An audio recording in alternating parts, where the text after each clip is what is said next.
아버지 하나님, 아무나 나올 수 없는 또 거룩한 기도 보좌 앞으로 오늘 우리를 이끄셔서 성령 안에서 구원의 즐거움을 찬양으로 고백하게 하시고 이 밤 우리가 은혜를 사모하는 간절한 마음으로 우리 성도들이 주의 제단에 함께 모였습니다. 주의 위로의 성령님이 함께 하시고 오늘도 우리의 심령이 온전히 주님께 집중할 수 있도록 우리의 주변 모든 환경을 정리정돈해 주시고 아버지 우리의 마음과 뜻이 정말 온전히 우리가 하나님 앞에 합당한 거룩한 이 시간이 되어질 수 있도록 은혜를 베풀어 주시옵소서. 아직도 여전히 불편한 우리의 그 모든 환경 가운데에 아버지 하나님 오늘도 주께서 우리의 삶을 역사해 주심을 믿고 우리가 오늘도 이 밤에 나와 주님 앞에 간구하는 우리의 모든 기도마다 응답되는 귀한 이 밤이 되게 하여 주시옵소서. 지금도 우리 가운데 살아 역사하시는 하나님을 찬양합니다. 온전히 하나님 앞에 경배하는 귀한 이 시간 되게 하여 주옵소서. 우리 사람 사인대원들 붙드시고 성령으로 충만한 은혜로운 찬양을 통하여 영광 돌리게 하여 주시고 우리 온 성도들 마음과 뜻을 같이 부르는 찬양 가운데 주의 놀라운 역사가 일어나므로 하늘의 신령한 문들이 활짝 열려지는 귀한 은혜의 역사가 있게 하시고 아까 원수막이 우리의 기도를 방해하지 못하도록 아버지 하나님께서 물리쳐 주시고 우리는 온전히 성령의 충만한 은혜 가운데에 주님 앞에 뜨겁게 간절히 기도하다가 오늘도 살아계신 하나님을 경험하는 이 밤이 되게 하여 주옵소서. 주의 성령과 가정에서 드리는 우리 모든 성도들 어디에 있든지 이 시간 주님 앞에 집중하여 큰 은혜 받는 복스러운 귀한 우리 성도들 되게 하여 주옵소서. 예수님의 이름으로 기도드리옵나이다. 아멘. 할렐루야. 반갑습니다. 인사합시다. 반갑습니다. 사랑합니다. 축복합니다. 우리 가정에 있는 성도들 반갑습니다. 사랑합니다. 축복합니다. 이 밤도 우리가 하나님 앞에 또 말씀 묵상하고 또 기도하시는 중에 우리 각자에게 또 주시는 풍성한 은혜의 밤에 임하게 되리라 믿습니다. 여전히 불편한 상황 속에 있지만은 우리가 조만간 하나님께서 또 새로운 시대를 허락해 주심을 또 소망하면서 또 믿음으로 그날을 바라고 함께 또 기도할 때 주께서 우리에게 놀라운 은혜와 역사를 나타내시리라 믿습니다.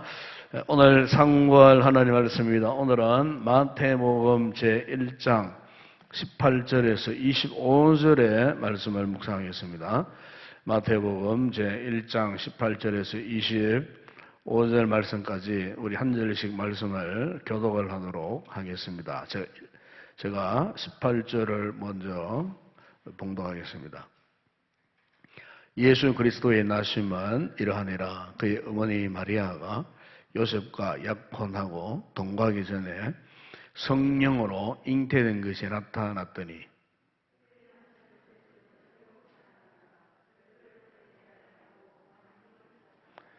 이 일을 생각할 때에 주의 사자가 현몽하여 이르되 다윗의 자손 요셉아 내 아내 마리아 데려오기를 무서워하지 말라. 그에게 잉태된 자는 성령으로 된 것이라.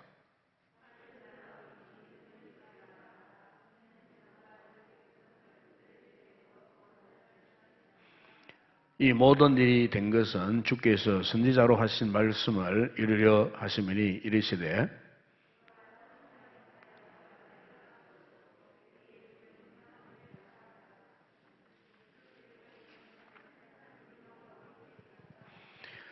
요셉이 잠에서 깨어 일어나 주의 사자의 분부대로 행하여 그의 아내를 데려왔으나 아들을 낳기까지 동침하지 아니하더니 나오매 이름을 예수라 하니라. 아멘. 덴마크의 유명한 우리 기독교 철학자였던 이 케이르 케고르가 하나님께서 유한한 인간의 몸을 입고 이 땅에 오신 이 성육신 이 사건을 그가 이제 설명하기 위해서 이런 이야기를 했습니다. 한 시골 처녀와 이 사랑에 빠진 이 왕에 대한 그 이야기를 했는데, 어느 날 왕이 민정 시찰을 나갔다가 너무나 이제 평범한 시골 촌락에 살던 한 소녀를 보는 순간 그만 그 왕이 사랑에 빠져버렸습니다. 그래서 그 소녀는 뭐 왕가의 혈통도 아니고 정식 교육을 잘 받은 그런 사람도 아니고 그냥 허름한 완전 그 시골에서 누더기 옷을 걸치고 농촌에 그 오두막집에서 사는 그런 처녀였습니다. 그런데 이 같은 이 소녀를 그 왕이 본 그 순간부터 잠을 이루지 못하는 겁니다. 왜냐하면 그 소녀를 연모하다가 깊은 사랑에 빠져버린 겁니다. 그래서 이제 처음에는 자기 혼자서 참 이런 고민하고 이렇게 갈등을 하다가 도저히 자기 힘으로는 어떻게 할 방법이 없는 것 같아서 결국 이제 주변에 있는 신하들을 불러 모았어요. 그리고 신하들에게 자신이 가진 심정을 이제 고백을 하는 겁니다. 그래서 신하들의 조언을 듣기 위해서. 왕이 이 같은 심정을 들었던 어느 한 신하가 이 왕의 고백을 듣자마자 이런 말을 합니다. 왕이요, 당장 명령을 내려가지고 그녀를 왕비로 삼으시면 되지 않겠습니까? 이런 건의를 했어요. 물론 어떤 그 왕의 그 힘으로 충분히 그렇게 할 수 있었겠죠. 그러나 이제 그 왕의 생각은 달랐어요. 만약 그렇게 자신이 가지고 있는 그 같은 막강한 힘으로 그렇게 한다면은 그것은 그냥 강요된 순종일 뿐 진정한 사랑의 관계는 아닐 것이다 하는 그런 생각이 그것은 아니다. 왕이 그렇게 말했어요. 그러니까 이제 옆에 있는 다른 신하가 또 이런 조언을 합니다. 왕이요, 그렇다면 그 소녀에게 지위를 내리시고 그 소녀에게 선물을 주시고 그리고 그 소녀에게 공주의 그 입을 아주 아름다운 옷과 보석으로 온몸을 치장해서 그리고 어느 기간 동안 이 궁중 교육을 잘 시켜가지고 궁중으로 데려와서 왕비로 살면 되지 않겠느냐고 그런 또 조언을 했어요. 그러나 왕의 생각은 달랐어요. 만약 그렇게 한다 할지라도 과연 그 소녀가 왕을 자신을 진정으로 사랑할 것인가 의문이 들었어요. 만약 이 소녀가 지위나 선물이나 어떤 뭐 보석이나 뭐 이런 것들로 해놓고 왕을 억지로 사랑한다면은 그것은 진정한 사랑이 아닐 것이다. 그런 생각을 했어요. 신하들의 그 조언들이 아무런 도움이 되지 못했어요. 그래서 왕이 또 한 번 고민을 합니다. 그리고 이제 자신이 스스로 결단을 합니다. 어떤 결단을 했느냐면은 잠시 동안 왕의 자리를 포기하고 그 소녀가 살고 있는 그 시골로 들어가서 얼마 동안 평범한 서민으로 그 소녀 가까운 곳에서 살다가 같은 음식을 먹고 같은 환경 속에서 살면서 그녀의 사랑을 이렇게 얻어내는 것이 좋은 방법이다. 이런 생각을 했던 거예요. 그래서 왕이 그 같은 결단을 했어요. 왕의 자리에서 내려왔어요. 왕궁을 떠났어요. 그리고 자신이 연모하고 있는 그 소녀가 살고 있는 그 시골로 내려가게 되었다는 겁니다. 이 쾌거로가 하나님께서 인간의 모습으로 오신 그 성육신 사건을 그가 그렇게 비유적으로 이야기를 했다는 겁니다. 하나님이 인간의 모습으로 이 땅에 오셨다는 것을 그 무엇으로 설명할 수도 없지 않겠어요? 그래서 이제 이 제론 철학자가 이렇게 한 10월 소녀를 연모하다가 왕의 자리를 버려두고 그 소녀가 있는 곳으로 갔다고 하는 그 이야기를 대신해서 하나님의 이 성육신 사건을 그렇게 설명을 했다는 겁니다. 어떤 이 공중학자가 길을 가다가 개미떼가 이렇게 이 낭떠러지로 이렇게 막 몰려드는 그런 모습을 봤어요. 그래서 개미떼들이 막 낭떠러지에 주렁주렁 매달려가지고 잘못하면 자꾸 낭떠러지는 줄 모르고 자꾸 이제 개미떼들이 몰려오는데 점점 그 개미떼들의 이 그룹이 좀 커지는 거예요.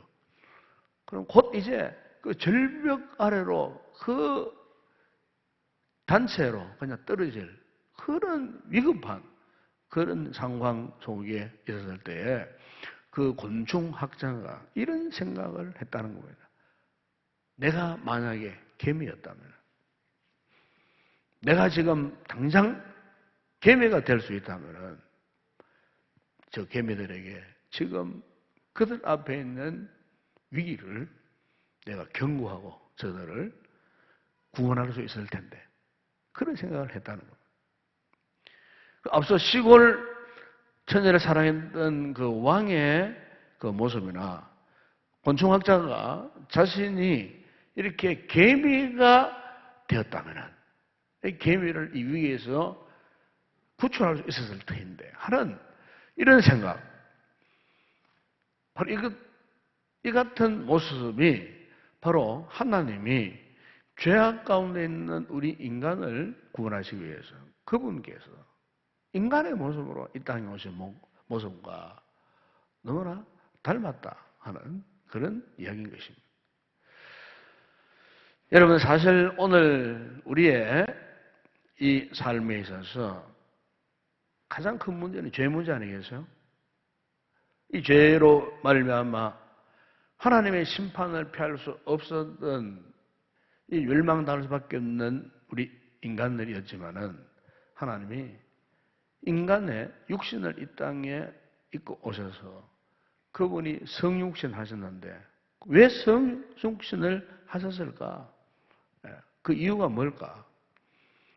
여러분 오늘 이 본문에 보게 되면은 바로 예수님이 마리아에게 잉태되는 그 사건, 아니 잉태하기 전에 천사가 나타나서 요셉에게 그것을 예언하는 그런 말씀 아니겠습니까?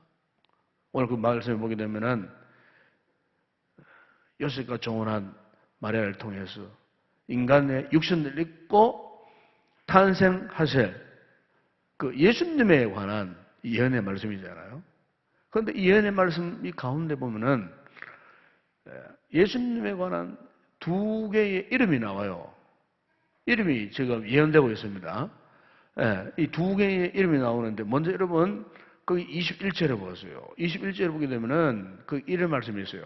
아들을 낳으리니 이름을 예수라 하라 그랬어요. 이름을 예수라 하라. 예수님의 이름이 뭐냐? 예수예요. 그런데 여기에 이제 이 예수 본래 이제 이 그리스 원어에는 예수수입니다. 예수수. 우리말로는 예수라고 하지만은 본래 이 그릭어로는 예수수라고. 히브리어로는 요수아. 여러분 구약성경 보게 되면은 여수아라고 이름을 우리가 많이 보잖아요. 본래 이제 예수라고 하는 이 이름이 히브리어로는 요수아. 그리고 헬라말로 그릭어로는 예수스라고 하는 그런 말이에요. 그러니까 예수스나 요수아나 다 같은 이 예수라는 그런 말이에요. 그런데 이 예수라고 하는 이 말이 어떻게 생겨났는가 하는 겁니다. 예수라고 하는 말이 어떻게 생겨났는가? 왜 예수라고 했던가? 지금도 이스라엘에 가면은 이제 이 개신교 유대인들 가운데에 이 개신교 신자들이 있어요. 개신교 신자들이. 주로 이제 이스라엘 가면은 이제 유태인들이 많습니다. 정통 유대교 신자들이 거의 대부분이에요. 그런데 그 가운데 한 0.2%는 우리가 똑같은 예수님을 하나님의 아들로 믿는 이런 개신교도들이 있어요. 이 개신교도들을 메시아닉주라고 부릅니다. 메시아닉주라고 그렇게 부르는데, 아마 여러분 몇 해 전에 제가 이제 우리 새 리더들 데리고 문화교실 갔던 적이 있었어요. 그 문화교실 영화 보러 갔다 그 말이에요. 영화 보러 갔는데 뭘 봤느냐면, 그때 아마 여러분 기억날지 모르겠지만은 그 회복이라고 하는 영화를 보러 갔어요. 회복이라고 하는. 그 회복이라는 그 영화 내용이 뭐냐면은, 현재 그 이스라엘 땅에, 현재 저 팔레스타인 이스라엘 땅에 이 개신교도들이 점점 이렇게 전도되어 갖고 이렇게 이전에 없었던 이 교회의 부흥. 근데 그 교회가 부흥하는 그 상황 가운데에 유태인들의 그 공격을 당하고 비판을 당하고 박해를 받는 그런 장면을 이 다큐멘터리로 기록된 그 영화였어요. 아마 여러분 기억나죠? 그러면은 이 개신교도들이 가정 예배를 드리는데 막 가정에다 폭탄 테러를 막 하고, 그 폭탄 테러하는 사람들이 누구냐면은 이 유대교도들이었어요. 예. 그러니까 지금도 유대교도들은요, 이 예수를 하나님 아들로 안 믿습니다. 유대인들이 하나님을 섬기면서도, 하나님을 믿으면서도 예수가 구원자고 예수가 메시아고 예수가 하나님의 아들이라는 사실을 안 믿어요. 지금도. 참 여러분 아이러니합니다. 그죠? 예, 분명히 기독교가 거기에서 이렇게 출발했음에도 불구하고 오히려 그 땅에 살고 있는 지금 이 유대인들은요, 예수님이 살아 생전에 복음시대 그때뿐만 아니고 지금도 절대 다수가 예수 그리스도가 하나님의 아들이라는 사실을 안 믿어요. 겨우 0.2% 정도, 아주 극소수의 이 개신교도들만, 유태인, 메시아닉 주들만 예수님이 하나님의 아들이고 그 예수님이 이 땅에 오신 메시아다, 구원자라는 사실을 믿고 있다는 거예요. 그래서 그들은 이 예수님을 부를 때 어떻게 부르냐? 예수아라고 그래 불러요. 예수아라고 불러요. 그런데 이 예수아는 뜻이 뭐냐? 하나님이 구원하시기 오셨다. 하나님이 구원하시기 위해서 이 땅에 오셨다. 그런 뜻이에요.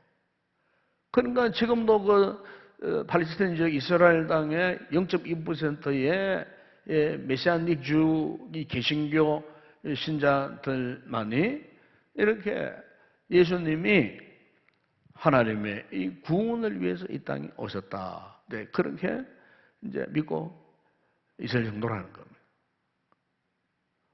물론 우리는 이를 확실히 믿습니다. 예수님이 이 땅에 오셨다. 왜 오셨느냐? 우리의 이 구원을 위해서 오셨다는 겁니다. 구원을 위해서. 그런데 여러분 여기 이제 이 구원이라고 하는 이 본래의 의미는요, 굉장히 보편적입니다. 굉장히 보편적이에요.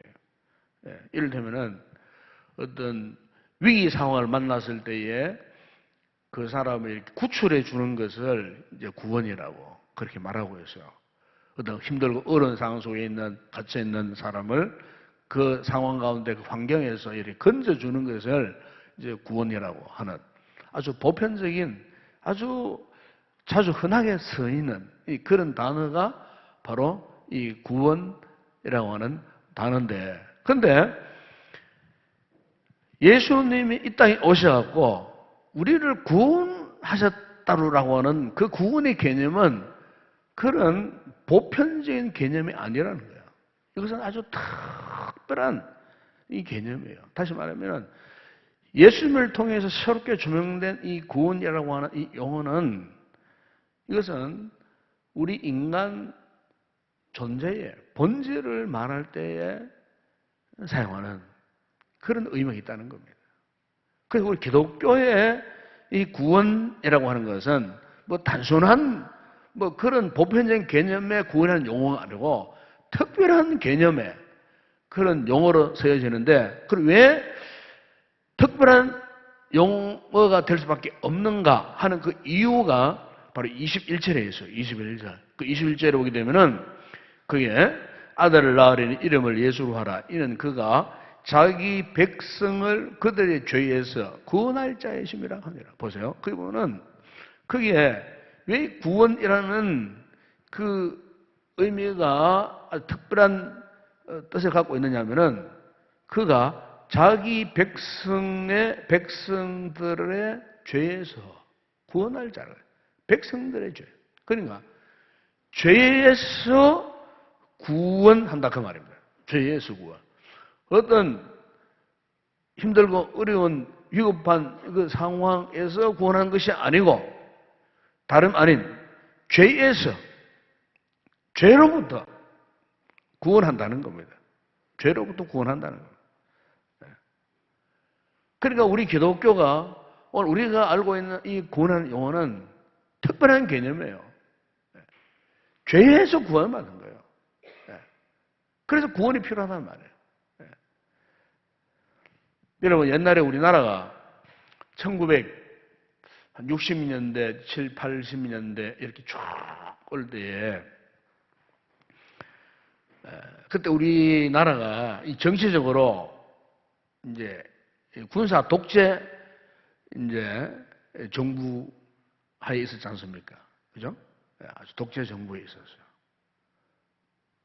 그때에 이제 남미에서 하나의 신학이 스며들어 왔어요. 그걸 소위 이제 해방신학이라 그래야 합니다. 해방신학. 70년대에 그 참 암울했던 정치적인 상황, 참 민주화 운동을 하는 사람들이 막 고초를 당하고 비판을 당하고 막 그러지 않습니까? 그 독재 정부의 한가해서 막 수많은 대학생들이 붙들려 가고 뭐 고문을 나가고 뭐 죽기도 하고 뭐 70, 80년대 뭐 제가 신학대학원을 공부할 때마다 80년대만 하더라도 뭐 참 나온 나라가 뭐 힘들고 어려웠어요. 그때는 함부로 뭐 대통령 욕을 못해요. 요즘은 해도 아무렇지도 않더라고. 요즘 대통령 욕해도 부드러운 사람도 없어요. 옛날에는 대통령 욕하면요, 지도세도 모르게 부들려 갑니다. 어디로 가느냐? 고문당합니다. 대구만 해도 그런 곳이 있었어요. 무서운 곳이 있었어요. 정부 막 함부로 막 비판하다가 그러면요, 지도세에 끌려가 버려요. 거기 가서 뭐 그 고문당하고 나오는 거예요. 거의 그냥 장애인 대회가 나와요. 그런 무서운 시대에 여러분 잘 모르실 거예요. 그런 시대가 있었다니까요. 그런 시대가 있으니까 그야말로 막 민생들이 막 그냥 억압당하고 독재자에 있는 그 틈을 타가지고 저 남미에서 이제 해방신학이라는 것이 이제 스며들어 왔어요. 해방신학이라는 것이 아주 근사하지 못한 신학이에요. 아주 자유주의 신학이에요. 해방신학이 들어와가지고 우리나라에 정착하면 용어가 바뀌었어요. 그게 뭐냐면은 민중신학으로 바뀌었어요. 민중신학. 그러니까 이 민중신학을 가장 선호했던 사람 누구냐면은 이 자유주의 신학 계통에서 공부를 하고 목사를 하고 그리고 이제 정치 활동하는 뭐 그 당시에 뭐 아시겠지만은 유명한 그 배우의 아버지였던 문익환 목사라든지 얼마 전에 세상 떠난 저 누구죠? 백기환 신부 이런 사람들이 막 추종하는 그런 사상이었어요. 그러니까 여기에 이제 이 해방신학이나 민중신학 그 근간이 뭐냐면은 그것은 뭐 기독교 사상인 것 같지만은 실제로 이 기독교 사상이 아니었어요. 완전히 그냥 민중들을 해방시키는 그런 운동. 그래서 각종 억압을 당한다거나 가난이나 부조리나 불평등으로부터 이제 이 구원한다. 그럼 이것을 한마디로 말하면은 이 사회적 구원을 말해요. 사회적 구원. 사회적 구원을 주장했던 것이 민중신학이었어요. 그러나 우리가 성경의 사상은 이 사회적 구원이 아니에요. 특히 복음의 아주 중요한 핵심이 뭐냐? 이 사회적 구원이 아니에요. 중요한 것은 개인 영혼 구원이에요. 영원히 구원받아야 되는 거예요. 사회 제도가 뭐 개혁되고 뭐 독재에서 뭐 민주화로 바뀌, 그걸 구원이라고 말하지 않는 거예요. 절대적으로 영혼 구원을 말하는 거예요. 영혼 구원. 이 기독교의 가장 핵심 사상은 이거 영혼 구원이에요. 영혼 구원은 뭡니까? 죄 가운데서 구원받는 거예요. 우리 기독교 중요한 사상이 이거예요. 그런데 이 해방신학, 미용신학을 따랐던 이 잘못된 사상을 가진 목회자들이나 이 사상가들 이런 사람들은 오로지 이 사회적 가난, 부조리, 불평등 뭐 이런 것에서부터 그냥 자유하는, 해방하는 이런 어떤 사회적 구원을 그들이 주창을 했다는 것입니다. 그것은 성경이 말하는 이 구원이 아니라는 거예요. 그래서 오늘 우리가 이 예수님의 이름 가운데 첫 번째가 이거 아닙니까? 예수. 바로 그것은 뭡니까? 죄에서 구원할 자. 그런 뜻이에요. 모든 죄로부터 구원을 시키시려고 이 땅에 하나님이신 그분이 인간의 모습으로 오셨다는 겁니다. 오셔갖고 그분의 삶의 이 클라이막스, 절정이 어디였습니까? 십자가였지 않습니까? 십자가. 그렇죠? 네. 그 십자가의 죽음을 통해서 우리의 모든 죄를 대속해 주시기 위해서. 그래서 여러분, 예수님께서 마가복음 10장 45절에서 이렇게 말씀하셨어요. 인자가 온 것은 섬김 받으려 함이 아니라 도리어 섬기려 하고 자기 목숨을 많은 사람의 대속물로 주려 함이니라 그랬어요. 예수님 스스로 그런 말씀하셨어요. 자기 목숨을 많은 사람의 이 대속물로 주시려고 그분이 하나님이셨지만은 우리와 똑같은 인간의 모습으로 오셔서 그리고 그분의 삶의 최고의 클라이막스 절정기의 십자가에서 그분이 하신 말씀처럼 이 대속의 죽음을 당하셨다는 거예요. 대속의 죽음을. 오늘 우리 성도들 이 사실을 믿어야 하는 겁니다. 아시겠죠? 예수 그리스도의 예수님의 그 오신 그 목적이 뭐냐? 도성 인생에 오신 목적이 뭐냐? 그것은 바로 우리를 죄에서 구원해 주시려고 그분이 이 땅에 오셨다는 겁니다. 여러분, 사람에게 있어서 가장 필요한 게 뭘까요? 지식일까요? 물론 지식도 필요합니다. 그렇죠? 우리 자녀들 공부 잘 시켜야 돼요. 우리 공부를 또 해야 돼요. 그럼 여러분, 사람의 가지면 지식이었다면 하나님께서 뭐 훌륭한 뭐 교육가를 이 땅에 메시아로 보내지 않으셨겠어요? 근데 그게 아니에요. 또 이러면 사람이 필요한 것이 있다면 뭐겠습니까? 건강입니까? 건강? 그러면 뭐 정말로 아주 위대한 능력이 탁월한 뭐 의사를 뭐 우리의 구원자로 메시아로 보내지 않았겠어요? 그것도 아니라는 거예요. 그럼 사람이 필요한 건 뭘까요? 재물입니까? 그러면 막 탁월한 뭐 경제 이론을 가지고 뭐 전 세계의 경제를 좌우지하는 뭐 좀 세계에서 1, 2등 가는 그 갑부들처럼 예수님을 막 그렇게 막 돈을 막 자유제재로 만드시고 막 돌들로 막 돈을 만들고 막 금덩이를 만들고 하는 그런 메시아로 보내주셨으면 아마 경제적인 뭐 이런 어려운 문제 없을 거예요. 하나님 절대로 사람에게 그것이 필요하다고 그걸 결코 생각하지 않으신 것 같아요. 인간에게 정말 필요한 게 뭘까요? 죄사함입니다. 죄사함. 여러분, 우리가 정말 참 삶이 평안해지기 위해서는 이 죄 문제를 해결받아야 돼요. 이 죄 문제를 해결받지 못하고 그저 돈만 많고 경제적으로 부유하고 잘 살고 해보세요. 점점 그 힘을 바탕으로 해서 더 큰 죄를 짓는 거예요. 죄를 짓고서는 평안할 사람이 아무도 없어요. 요즘 우리 주변을 보세요. 막 끔찍스러운 사건들이 막 일어나서.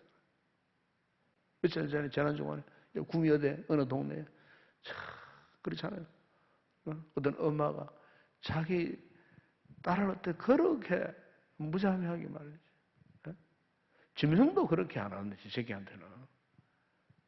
끔찍스러운 사건이 어디 멀리 강 건너 저 바다 건너 있었던 것이 아니고 우리 동네에 있었다니까, 우리 동네. 무시무시한. 사실 그것을 밝혀져서 그렇지 안 밝혀진 사건들이 더 많아요, 사실은. 사람들이 숨어서 짓는 그 무서운 죄악들이 얼마나 많은지 몰라요. 근데 그 죄를 짓는 사람들이 마음 편안할까요? 절대 안 그래요. 얼마나 불안하게 했겠어요. 얼마나 고통스럽겠어요. 잠을 이루지 못하는 사람들이 얼마나 많은지 몰라요. 이 죄 문제 때문에. 죄 짓는다고 잠 못 자고, 죄의 열매 때문에 잠을 못 이루고, 죄악 가운데 고통스러워하는 인생들이 얼마나 많은지 몰라요. 심지어 교회 안에 믿음 생활, 신앙생활 하면서도 여전히 이 죄책감에 사로잡히고 죄의식에 사로잡혀서 질질 끌려다니는 그런 영혼들이 없지 않아 있어요. 그러므로 여러분, 우리 사람에게 있어서 가장 필요한 것은 다른 게 아니에요. 죄사함이에요. 죄사함의 기쁨, 죄사함의 확신을 가지는 겁니다. 아멘?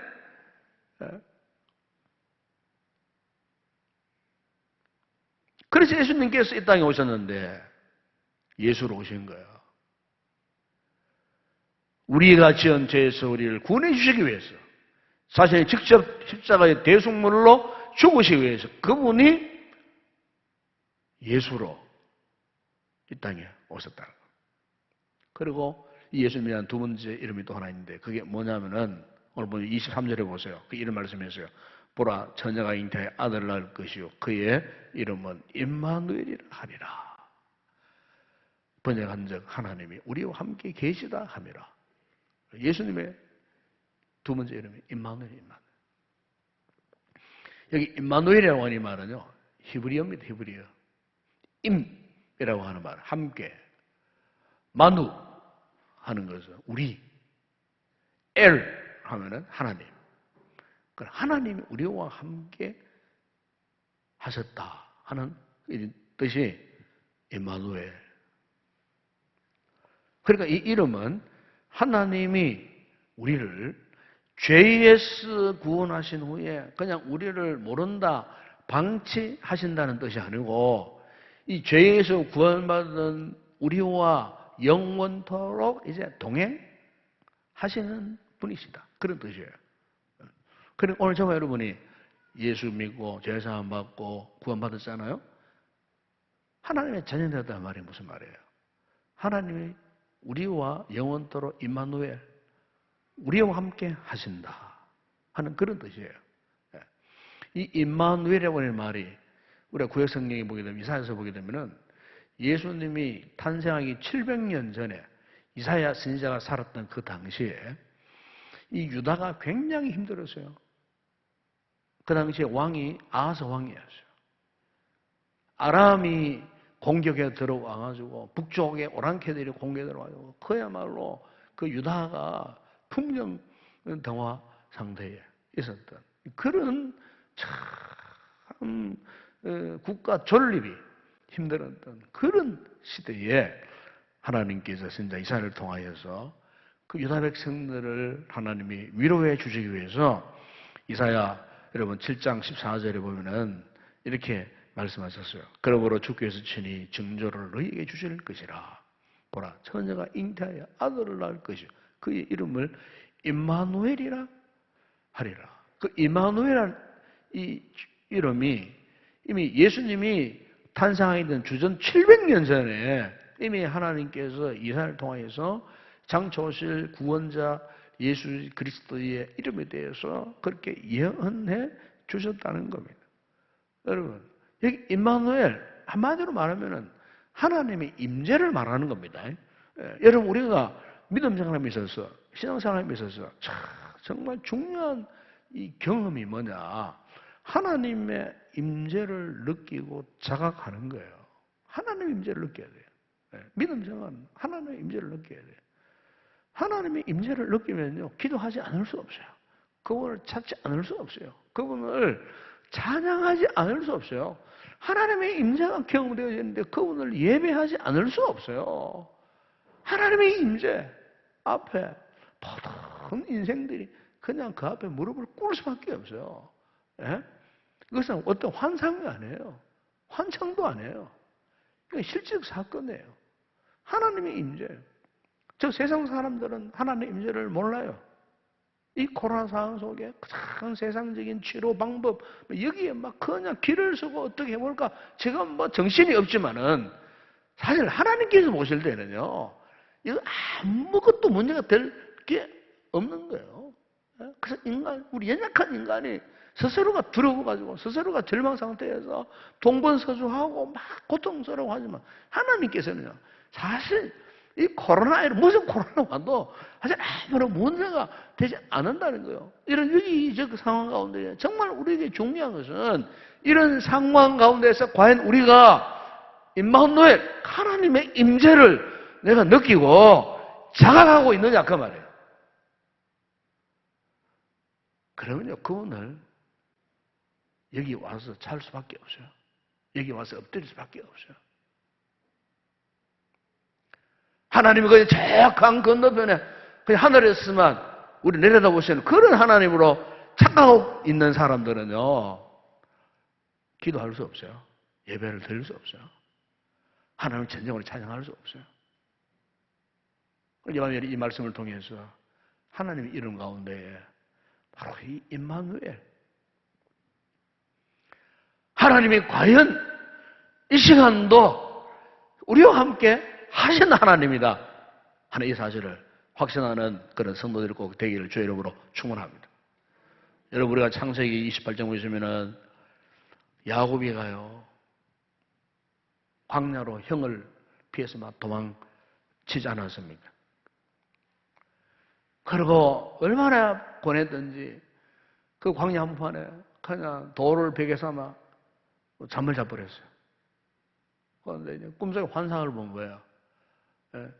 하늘에 신령한 문이 열리고 거기에 막 사닥다리가 내려오고 막 천사들이 막 이렇게 오르락내리락하는, 그러면서 하나님 음성을 직접 듣게 되었어요. 정말 너무너무 절체절명의 위기의 순간에 그 하나님의 그 임재를 경험한 거예요. 야곱이가. 야곱이가 그냥 보통 사람 아니잖아요. 아버지도 속이고 형도 속이고 욕심 많고 간사하고 그 이름대로 막 사기꾼 같은 그런 인간이었어요.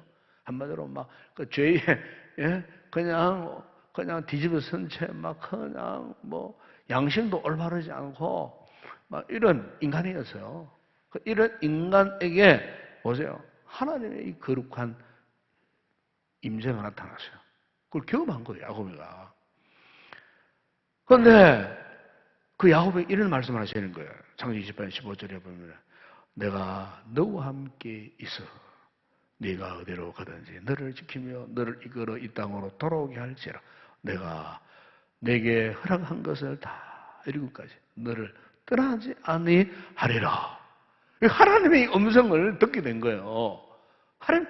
그래서 이 하나님의 거룩한 임재를 체험한 이 야곱이가 16절에 이런 고백을 합니다. 야곱이 잠이 깨어 이르되 여호와께서 과연 여기 계시거늘 내가 알지 못하였도다. 여호와께서 과연 여기 계시거늘 내가 알지 못하였도다. 여러분, 오늘 우리가 믿음 생활에 분별력이 있고 성령의 감동이 살아있으면요, 하나님이 과연 여기 계시도다. 하나님이 과연 우리 가정에 함께 계시도다. 하나님이 과연 이곳에 주의 재단에 계시도다. 하나님이 과연 나의 개인적인 삶에 내 인생에 힘들고 어렵고 고통스러운 그 모든 순간 속마다 과연 하나님이 여기에 계시도다. 여러분, 임마누엘의 하나님을 그 임재를 우리가 경험하고요, 고백할 수 있는 그 사람이 진짜 하나님의 사람이에요. 그 예수를 믿어도 상식적으로, 지식적으로 믿으면 안 돼요. 현세적으로, 그래서 복연하고 하고, 뭐 잘되길 옳은 신앙 아니에요. 정말로 하나님이 살아계시다 믿으십니까? 그럼 그걸 우리가 만나야지. 경험해야 되죠. 그렇지 않겠어요? 하나님을 경험하는 사람들이 그렇게 믿어도 되겠어요? 그렇게 예배를 드려도 되겠어요?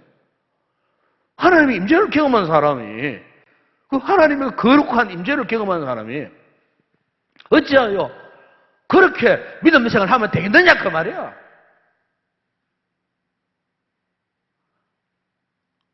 이 코로나 위기 시대에 우리가 다 정신을 차리고 깨어 기도하고 매어 달리고 그거 해야 되지 않겠어요? 그토록 말로 이론적으로 상식적으로 지식적으로만 그냥 하나님, 그런 하나님 말고 정말 하나님 우리 가운데 함께 하셔 임마누엘의 하나님, 이 하나님의 거룩한 임재, 그걸 우리가 경험하는 그런 진짜 신앙이 돼야 되지 않겠느냐 그 말이에요. 여러분 누가복음 24장 보시면은 엠마오로 내려가는 두 제자가 부활의 주님을 만났어요. 그런데 그들이 그 부활의 주님과 대화를 하면서도 도통 지금 자기들 곁에 와 계시는 그 분이 약속하신 대로, 말씀하신 대로 십자가에 죽으셨다가 사흘 부활하신 예수 그리스도라고는 하죠. 몰랐어요. 그걸 몰랐어요. 그 보면 그들의 눈이 가려져서 그인 줄 알아보지 못하거늘 영적인 눈이 완전히 가려져 버린 거예요. 예? 여러분 영적인 눈이 열려져야 됩니다. 예?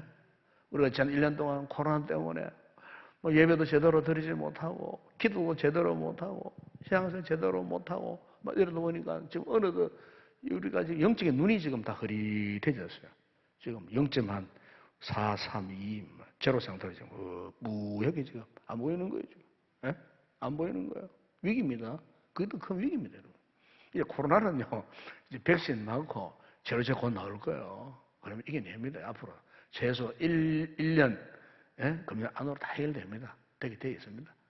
예? 문제는 이제 그 이유가 문제예요. 그동안 이런 상황 속에 어두워져 있는 우리 영적인 눈이 어떻게 될 것인가. 이게 정말 회복돼야 되거든요. 예? 이 신령한 눈이 열려져야 되는 거예요. 여러분, 가정에 예배드리는 성도들, 이 눈이 열려져야 돼. 신령한 눈이. 이 눈이 열려야 예전에 특히 기도했던 모습, 뜨겁게 주님을 사랑했던 모습, 복음의 열정, 교회를 사랑했던 뜨거운 마음, 예배를 사모했던 갈급한 심령, 그 회복되어지는 거예요. 우리 눈이 지금 흐려져 있어요. 보이지 않는 거예요. 사람은 눈이 정말 중요하지 않습니까, 여러분? 영적인 눈이 정말 중요한 거예요. 믿음 생활에서도. 엠마오로 내려간 두 제자가 뒤늦게서야 그들의 눈이 밝아지지 않습니까? 밝아졌을 때, 그분이 부활의 주님을 깨닫게 됐을 때 그들의 마음이 뜨거워졌다. 그렇게 표현합니다. 그들의 마음이 뜨거워졌습니다. 우리 속에서 마음이 뜨겁지 아니하더냐. 비로소 깨달아졌다. 그 말입니다. 그 주님의 그 임재를 비로소 그들이 깨닫게 되었다는 겁니다. 여러분, 이 힘들고 어려운 세상 가운데 여러분, 주님이 임만을 하신다는 것만큼 더 큰 축복이 없지 않습니까? 아마 여러분 기억하시겠지만은 저도 그 영화를 봤습니다만 2005년도에 나왔던 마라톤이라고 영화 있죠. 마라톤. 거기에 보면 주인공 이제 자폐증을 앓고 있는 그 자녀가 어머니의 지극한 관심과 사랑을 받고 있잖아요. 그런데 이 아이를 초원이다. 아시겠죠? 이 초원이가 다른 건 못하는데 가버리니까 엄마가 모르니까 이 달리기를 잘하는 거예요. 그래가지고 그 유능한 그 육상 코치에다가 뭐 빌라십에서 맡겨가지고는 이 아이를 이제 매일마다 훈련을 시키는데 이제 그 어느 실제 있었던 그것을 영화한 겁니다. 그게 실제 있었던 어느 가정의 자녀 이야기예요, 그게. 저 춘천에 국제 마라톤 대회가 있었는데, 그런데 훈련 다 잘 됐는데, 그 참 잡정하고 있는 그 아들, 나이가 20살 됐어. 그걸 출전을 시키는데, 엄마가요, 너무나 안쓰러워가지고, 이게 제대로 달리겠나? 40.19km를 달려야 되는데, 이게 달리다 도중에 어떻게 될 수는 알줄 몰라서, 엄마가 그 현장까지 쫓아와가지고, 마지막까지 출발선상에 있는 아들의 손을 잘 안 놔주는 거예요. 거기 와서 가지 말라고. 그 지극한 그 엄마의 그 애정, 사랑. 혹시나 아들이 그 경기장에 가가지고 달리다가 도중에 어떻게 탈락된 것 이상의 뭐 사고가 나가지고 뭐 그 아들이 어떻게 해를 입지 않을까 싶은 그 엄마의 마음에 그 출발선상에 손을 안 놔줍니다. 다른 사람들은 막 출발에 달려오는데 끝까지 그 엄마는 그 아들 총훈이 손을 안 놔줘요. 그 영화의 마지막 부분에요. 끝까지 안 놔줘요. 막 거기 보면 막 광이 눈물을 막 흘러요. 그걸 뭐 감동을 받고. 예? 그 부모와 그 자식 간의 그 끈끈한 그 애정, 사랑. 예? 그런데 결국에는 엄마가 손을 놓을 수밖에 없어. 총훈이가 막 달려갑니다. 달려가는데 마지막 결론은 이래요. 그게 12,100 수십 명이 출전했는 가운데에 총훈이가요, 몇 등인 줄 압니까? 49등을 합니다. 49등. 예. 2시간 27초 뭐 이렇게 27분 몇 초 이렇게 나와요. 자기 집 안방에다가 기록 정세를 받아가 다 벽에 걸어놓는 그 모습, 마지막 장면이 그게 나옵니다. 그 사람들의 마음이 막 뜨거워져요. 예. 그 자폐증을 앓고 있는 그 아들을 위해서 엄마가 일편단심, 예? 끝까지 아들을 붙들고 아들에게 관심을 집중하고 사랑했던 그 부모의 그 참 뜨거운 사랑의 감정, 그것을 느끼는 관객들이요, 저도 눈물 흘렸어요. 그걸 보면서 얼마나 감동이 되고, 저게 부모의 심정이구나. 예. 여러분, 오늘 하나님께서도 이처럼 우리를 사랑하지 않았어요. 그래서 그의 독생자 예수 외아들을 이 땅에 우리 가운데 임마누엘, 우리의 구원자로 보내주셨는데, 그분 우리를 구원만 하시고 우리를 방치하시느냐? 안 해요.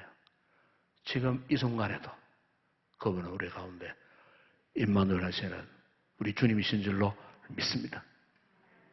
힘을 냅시다. 위에 있으되 그분을 바라보시고 구원의 감격과 제사의 기쁨을 안고 그분 임재 속에서 우리가 당면한 모든 위기를 이겨내고 믿음으로, 신앙으로 승리하는 임마누엘과 동행하는 그런 귀한 성도의 시간 주의 이름으로 축원합니다. 함께 우리 찬양하고 기도하는 시간 갖도록 하겠습니다.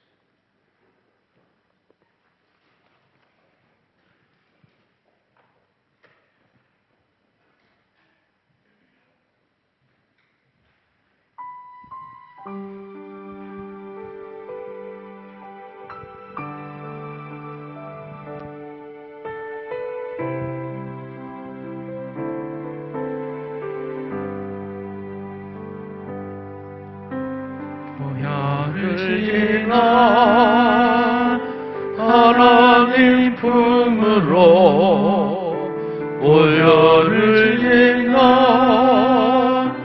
아버지 품으로 보혈을 지나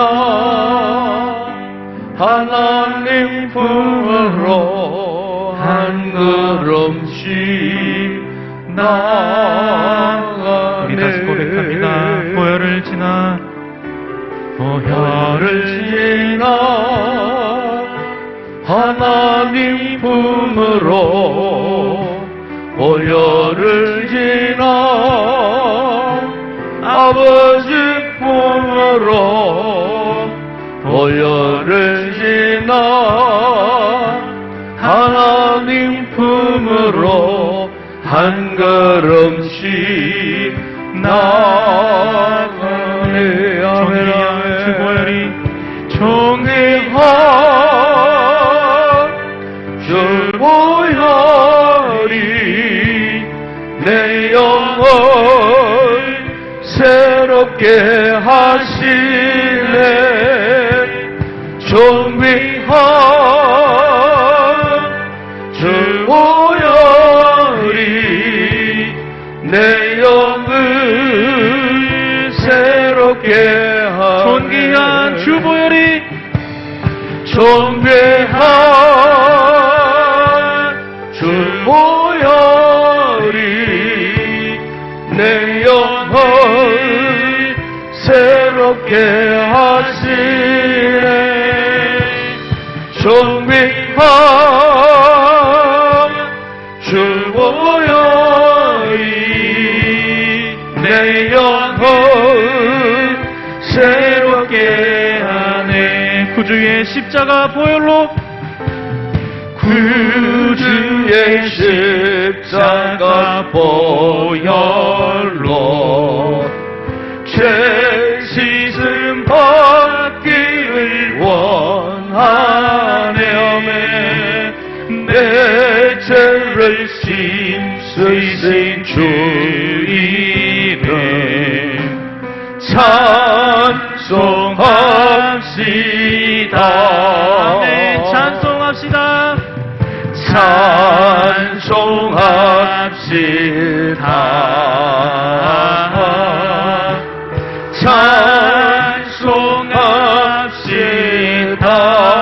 찬송합시다 내 죄를 씻으신 주 이름 찬송합시다 죄악을 속하여 주신 주 죄악을 속하여 주신 내 속에 들어와 계시네. 내 속에 들어와 계신 십자가 앞에서 십자가 앞에서 주 이름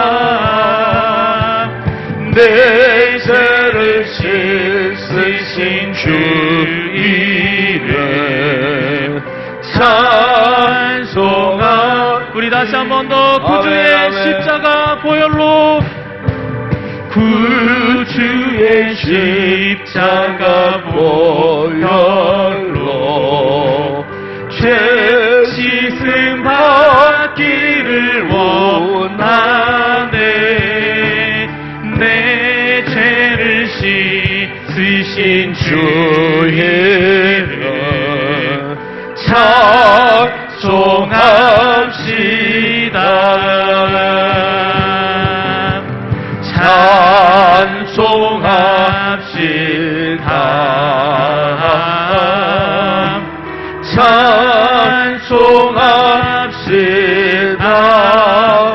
찬송합시다 내 죄를 씻으신 주 이름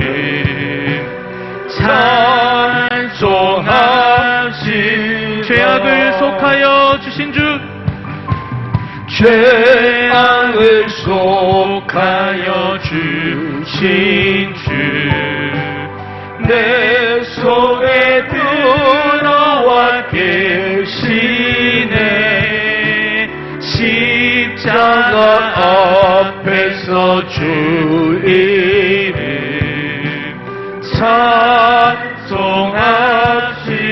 찬송합시다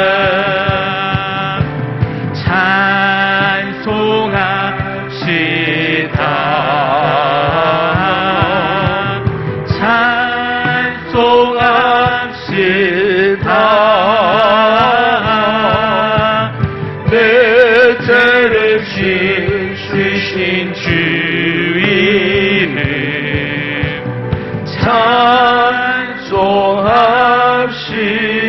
찬송합시다 우리 다 같이 기도하겠습니다. 오늘 주님 말씀 우리가 붙들고 기도하십시다.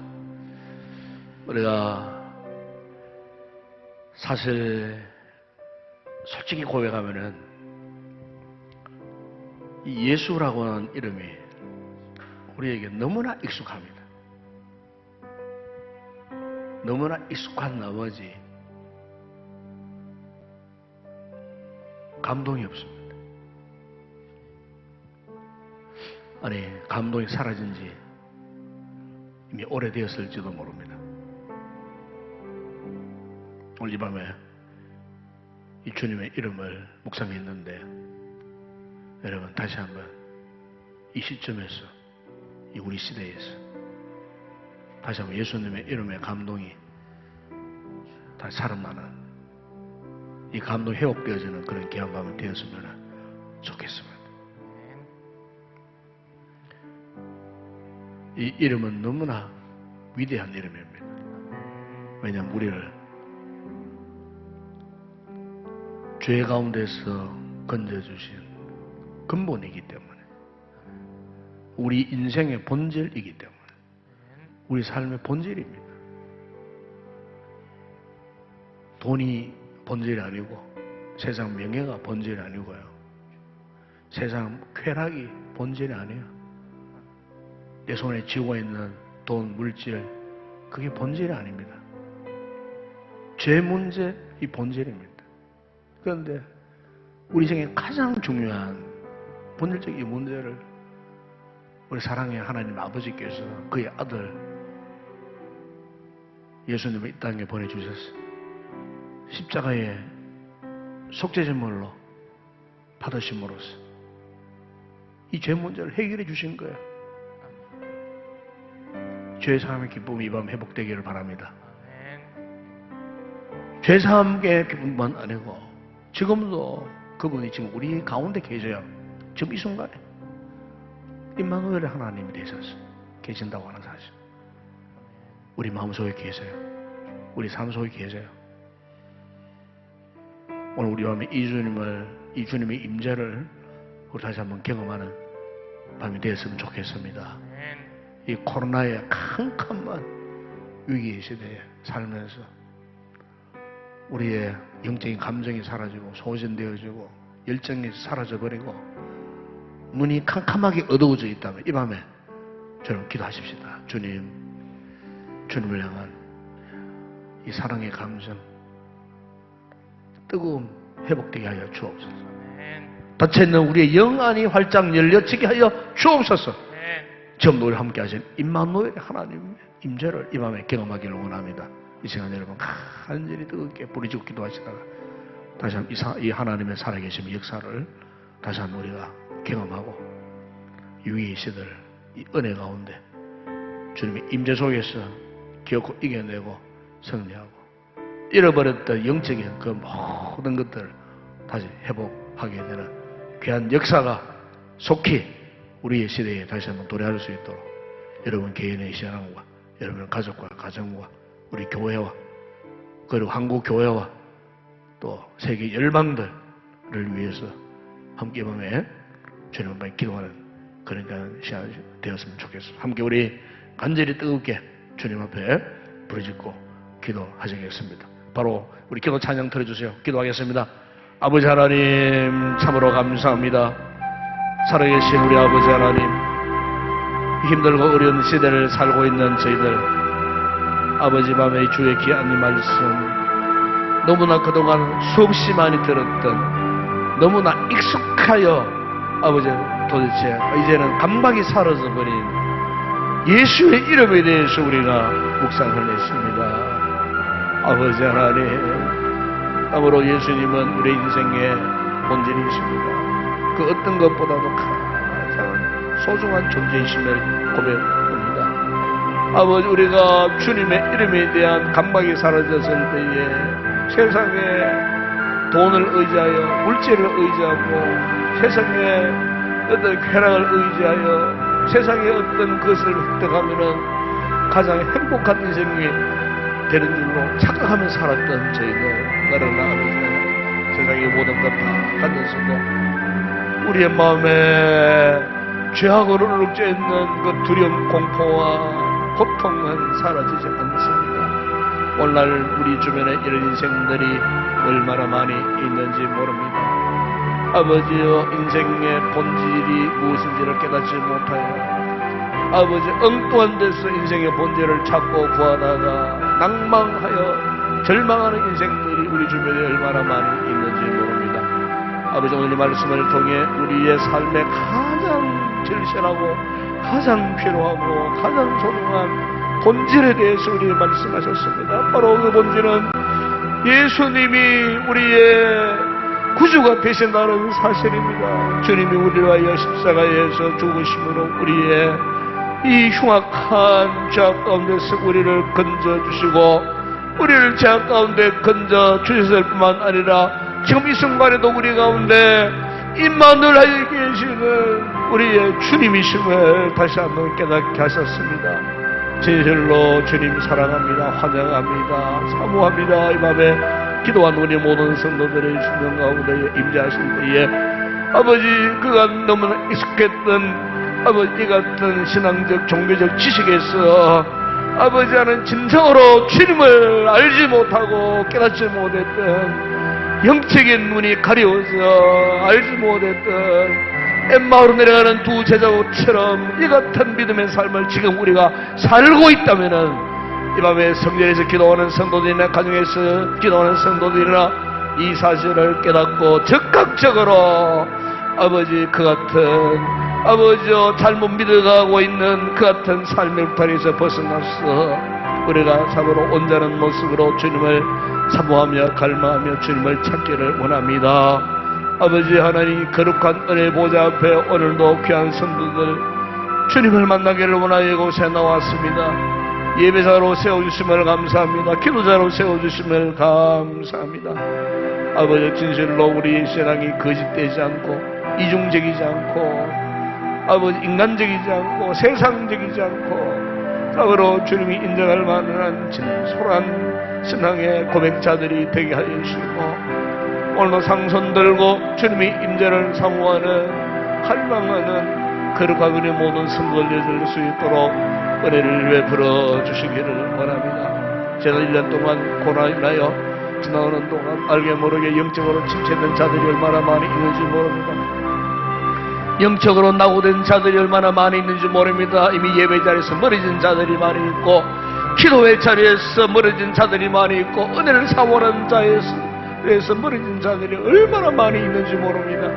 아버지 하나님, 우리를 불쌍히 여겨주시기를 원합니다. 아버지, 우리의 신앙의 모습이 본래의 모습으로 회개하게 하시고 회복되게 하여 주시고 아버지 하나님, 코로나가 무서운 것이 아니라 우리가 보면 지금의 현재 죄악이 무섭다는 사실을 깨닫고 이 죄악을 토설하고 하나님을 하나님으로 인정하지 못하는 불신앙의 죄악에 갇혀있는 우리의 잘못된 모습들을 이 밤에 철저하게 회개하기를 원합니다.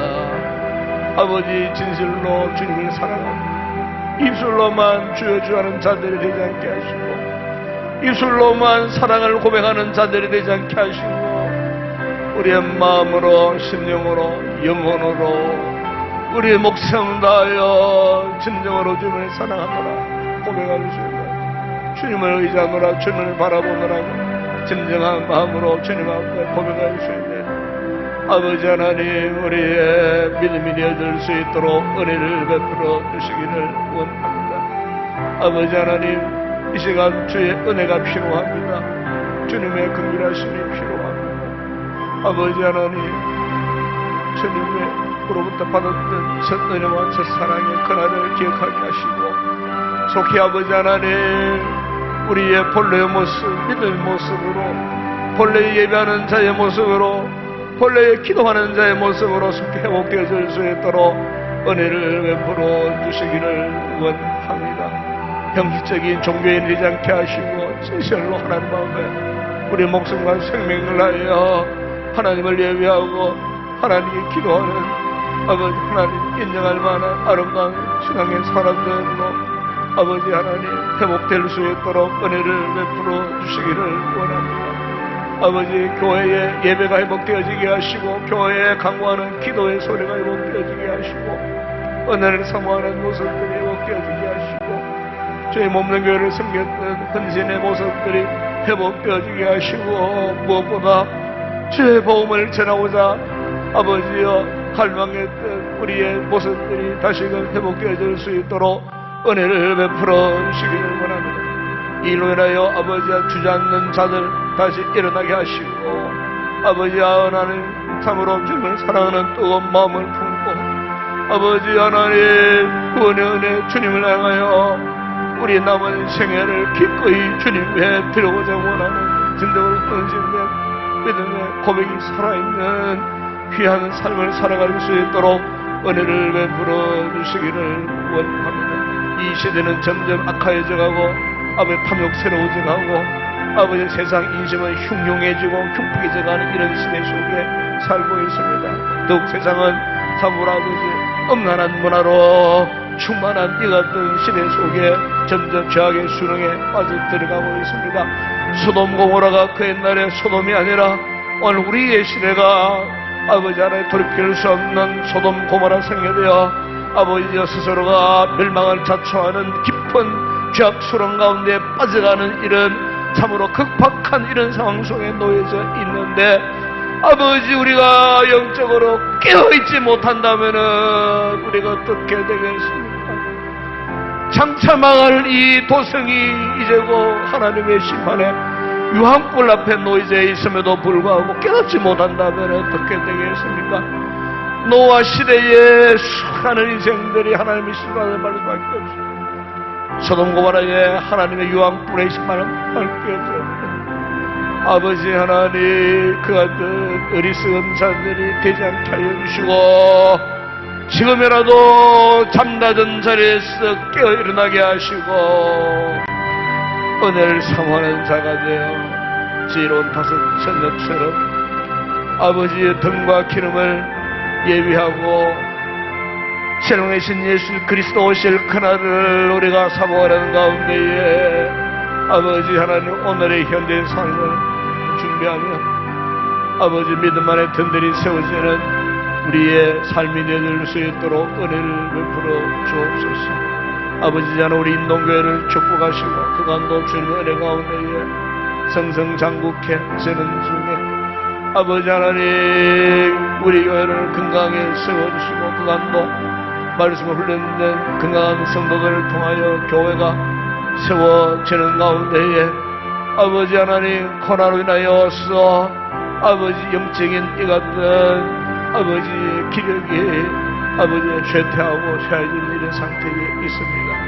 아버지 하나님 속히 회복되어지게 하여 주시기를 원합니다. 무엇보다 아버지 이 강단에 말씀이 살아있게 하여 주시고 이 강단의 말씀에 능력이 나타나게 하시고 이 강단에 성령 충만한 은혜 생명수 강물이 흘러넘치게 하여 주시고 아버지 흔들리지 않게 하시고 아버지 우리 온 성도들 참으로 마음과 뜻을 같이 하여 이 마지막 시대 아버지여 복음의 영광을 위하여 함께 달려갈 수 있는 잘 준비되고 무장되고 훈련된 신실한 300명 용사와 같은 믿음의 사람들이 주의 재단에 불꽃같이 일어날 수 있도록 은혜를 베풀어 주시기를 원합니다.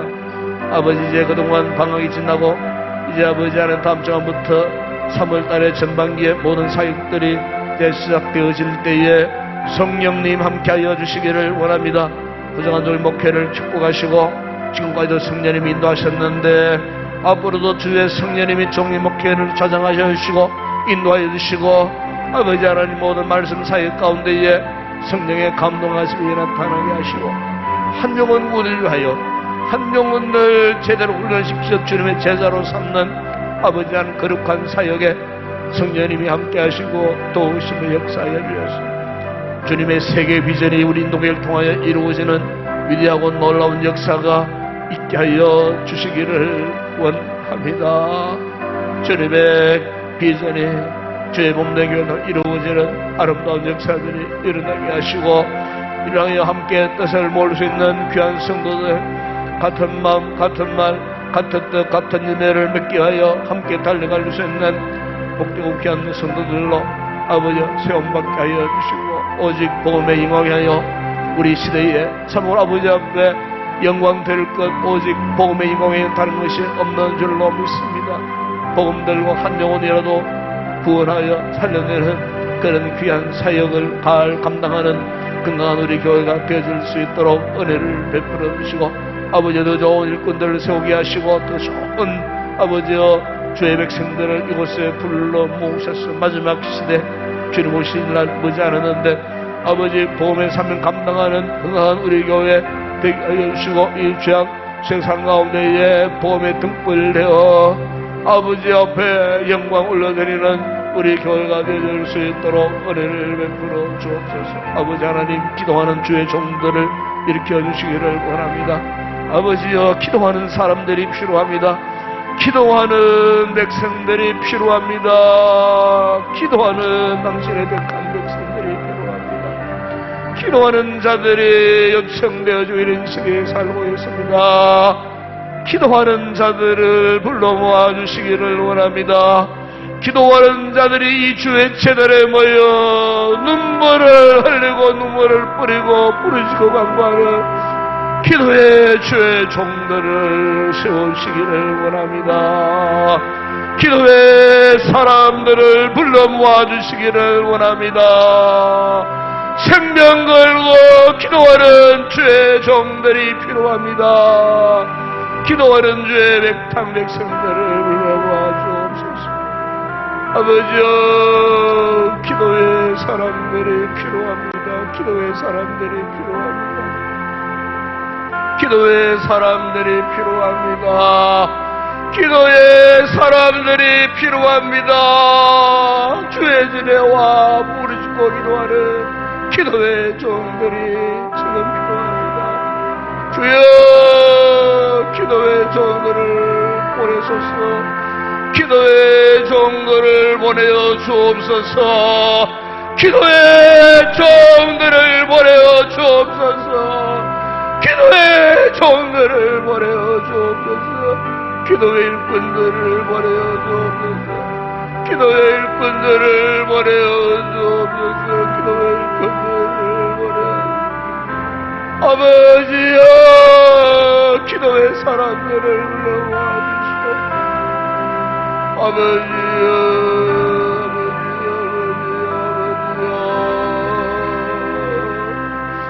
아버지여, 기도의 사람들을 원하여 주시옵소서.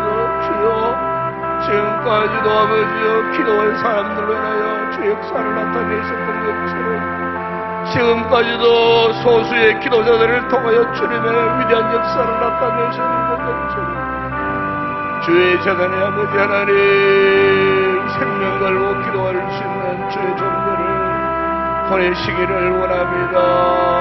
기도의 사람들이 필요합니다. 기도의 사람들이 필요합니다. 기도의 사람들이 필요합니다. 이 암울한 시대에도 불구하고 기도하기를 간절히 성하는 일꾼들이 필요합니다. 진실로 아버지를 찾고 부르짖을 수 있는 기도의 사람들 아버지 필요합니다. 아버지 필요합니다. 아버지여, 300명사와 같은 기도의 사람들, 120명의 다락방의 초대교회 성도들 같은 주님의 제자들, 기도하는 주님의 제자들이 필요합니다. 알고 깎고 새로운 기도의 사람들이 필요합니다. 아버지여, 기도의 사람들을 이곳에 보내주시고 그들을 통하여 주의 제단에 다시 한번 성령의 불로 폭발하는 주의 제단 되게 하여 주시기를 아버지 하나님. 아버지여, 이 밤에도 주의 성령님이 주의 성령님이 오셔서 아버지 곳에 성령의 충만한 은혜가 이곳에 임재하는 할렐루야, 함께 하심을 믿습니다. 아버지 역사여 주심을 믿습니다. 아버지 함께 하심을 믿습니다. 이 시대를 불쌍히 여겨주시고 이 타락하고 원하는 이 시대를 불쌍히 여겨주시고 하나님을 거스르고 하나님을 배신하고 하나님을 배반하고 하나님을 그의 가는 악한 사단의 역사가 하늘 치고 있는 이 무서운 시대를 아버지 하나님 어떻게 하시렵니까? 어떻게 하시렵니까? 어떻게 하시렵니까? 어떻게 하시렵니까 주님?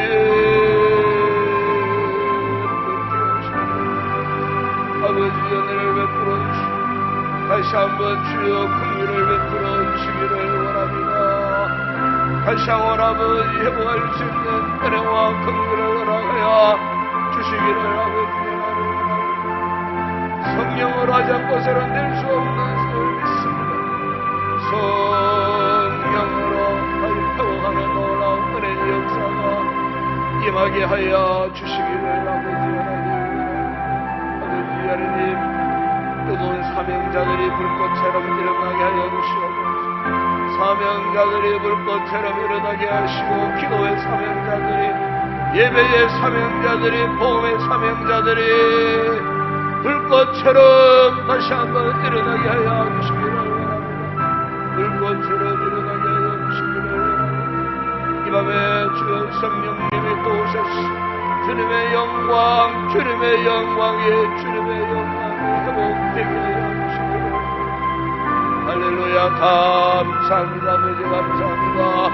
아버지 감사합니다. 아버지 감사합니다. 아버지 감사합니다. 아버지 오늘도 기도하는 성도들 영적인 불친분이 되게 하여 주시고 아버지 하나님 저들의 기도의 불씨가 살아 아버지 주의 재단을 사르고 이치들을 사르고 살아가는 세상을 사르고 아버지 기도의 강력한 은혜와 능력이 나타나게 하여 주시기를 아버지 하나님 원합니다. 하늘의 무한 자 여시고 이 시간 높이하는 성령을 받아 하늘의 소중한 은혜와 은사로 충만하게 하여 주시옵소서. 충만하게 하여 주시옵소서. 하늘의 하늘의 소중한 하늘을 잡으시고 아버지여 위에 맺히시고 주님 영광 아버지 영광 아버지 사랑합니다. 성령님 사랑합니다. 사모합니다. 환영합니다. 예수님 사랑합니다. 사모합니다.